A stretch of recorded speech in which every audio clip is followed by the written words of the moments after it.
Greetings to all of you. A warm welcome to all of you, my dear friends. I hope that you enjoy that little intense study about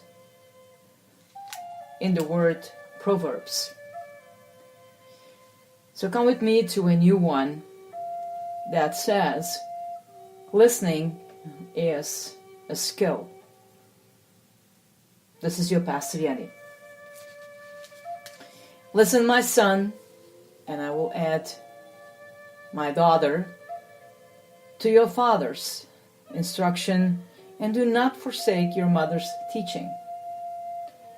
They are a garland to grace your head and a chain to adorn your neck. Proverbs chapter 8 till 9. And I'm going to read to you Proverbs chapter 1 verses 8 to 19. Hear, my child, your father's instruction, and do not reject your mother's teaching. For they are fair garland for your head and pendants for your neck. My child, if sinners entice you, do not consent.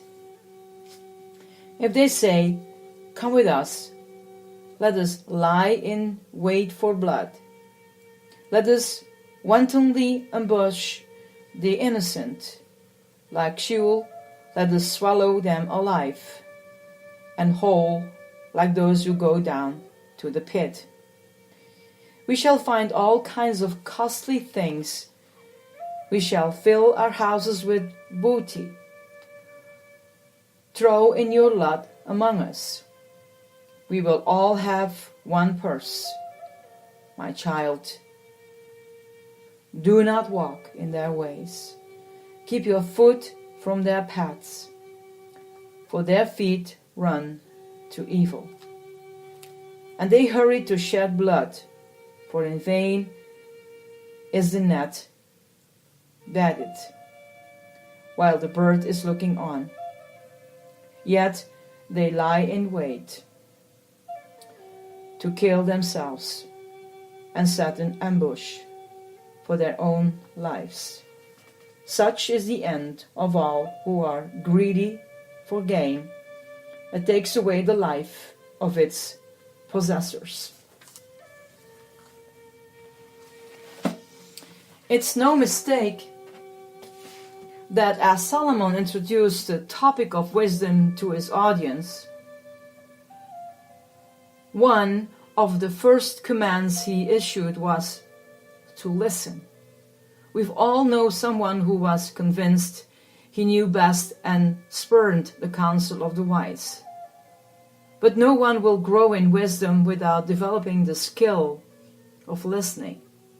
Proverbs repeatedly issues the call to listen. And I gave you some chapters of Proverbs, and please take your notebook and write them down. It's all in Proverbs 4 verse 1, verse 10,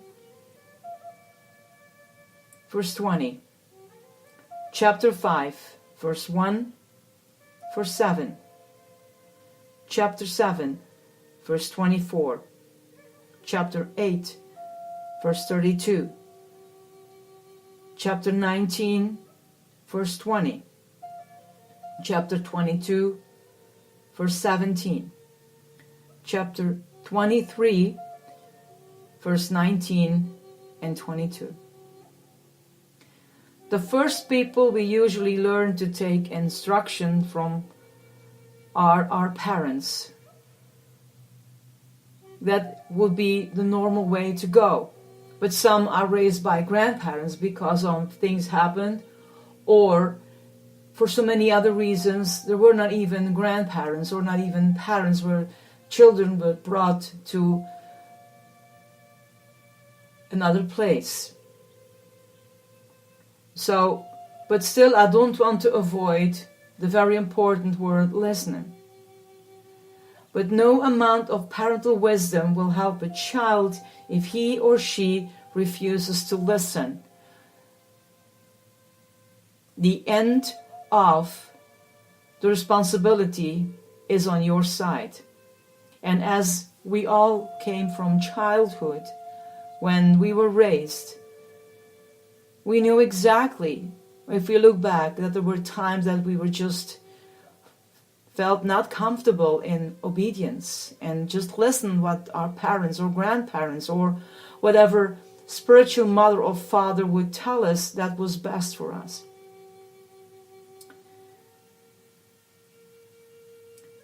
Later in life, we have the opportunity to learn from teachers, coaches, pastors, bosses, and mentors.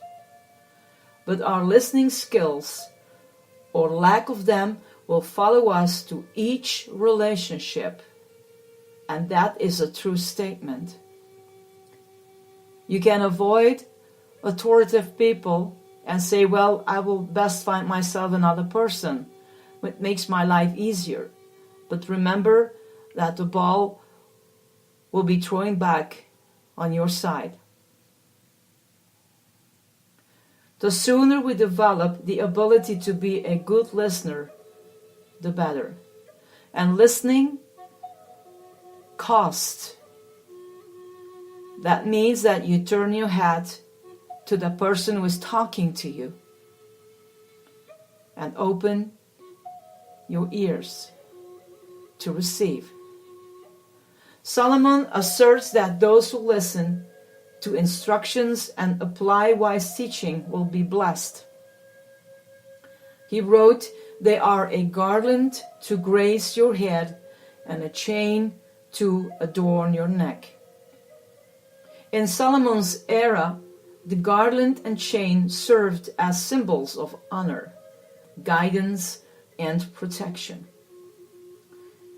While it's true that none of us are promised a life free from struggles, those who choose to live wisely will avoid an enormous amount of trouble that routinely plagued those who live foolishly. As we grow in wisdom and learn to listen well, we will be able to discern between wise counsel and bad advice. Not all the counsel we receive is biblical sound or even a good idea. Good listeners learn things that others don't.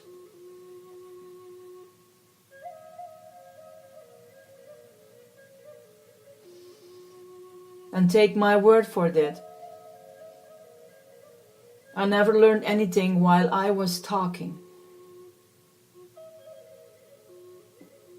Each day we have the opportunity to learn from other people.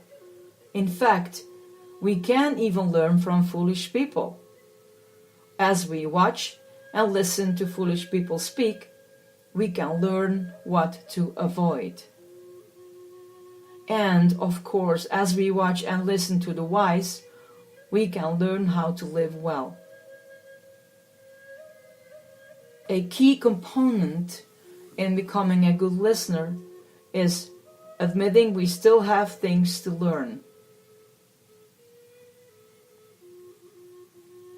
If we arrive at the false conclusion that we already know it all, we will take more than we listen and never grow in wisdom.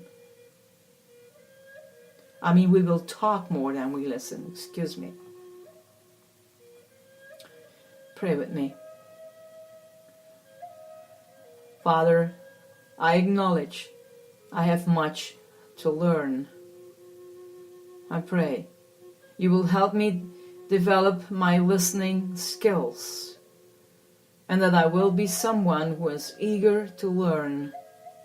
Teach me to be an active listener and give me a keen curiosity to learn new things. Amen.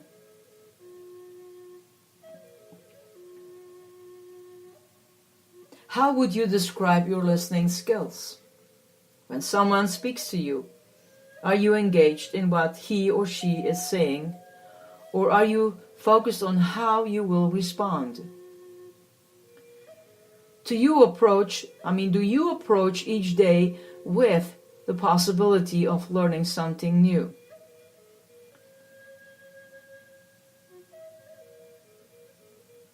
How would those closest to you describe your listening skills?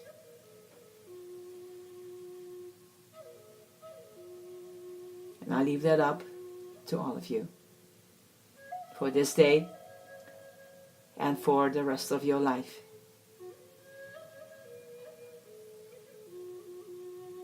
May God lead your path. May the insight, dwelling Spirit guide you in everything you need. And I pray that you are becoming a good listener. Blessings to all of you, my dear ones. This is your Pastor Yeti. Bye.